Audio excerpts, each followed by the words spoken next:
रतन टाटा। ये नाम बहुत कुछ दर्शाता है, ईमानदारी, दूरदर्शिता और करुणा। वो भारतीय उद्योग जगत के एक आदर्श हैं, लेकिन उससे भी बढ़कर वो उम्मीद की एक मिसाल हैं। वो हमें दिखाते हैं कि कड़ी मेहनत और सहानुभूति से हम कुछ भी हासिल कर सकते हैं। रतन टाटा का सफर वाकई प्रेरणादायक है। उन्होंने टाटा ग्रुप को एक ग्लोबल जायंट बनाया, लेकिन वो अपनी जड़ों को कभी नहीं भूले। उन्होंने हमेशा समाज को वापस दिया। वो दुनिया भर के युवा उद्यमियों के लिए एक रोल मॉडल हैं।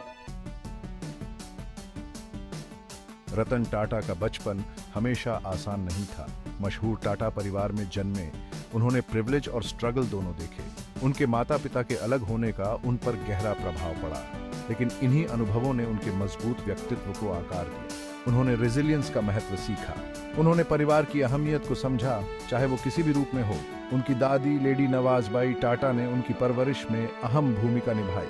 उन्होंने रतन टाटा में ईमानदारी और सहानुभूति के संस्कार डाले। यही मूल्य उनकी लीडरशिप स्टाइल की नींव बने।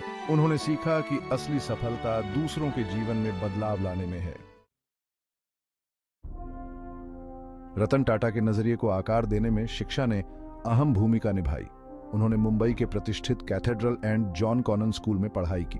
बाद में उन्होंने यूनाइटेड स्टेट्स की कॉर्नेल यूनिवर्सिटी से आर्किटेक्चर की पढ़ाई की। इस अनुभव ने उनके दायरे को बढ़ाया। उन्होंने एक ग्लोबल पर्सपेक्टिव डेवलप किया। उन्होंने हार्वर्ड बिजनेस स्कूल से एडवांस्ड मैनेजमेंट की डिग्री के साथ अपनी शिक्षा को आगे बढ़ाया। इससे उन्हें एक ग्लोबल कंग्लोमरेट लीड करने के लिए स्किल्स मिले। लेकिन उन्होंने कभी भी शिक्षा को सिर्फ एक जरिया नहीं माना। उनका मानना कंटिन्यूअस लर्निंग में था। उन्होंने अपने कर्मचारियों को भी ऐसा करने के लिए प्रोत्साहित किया।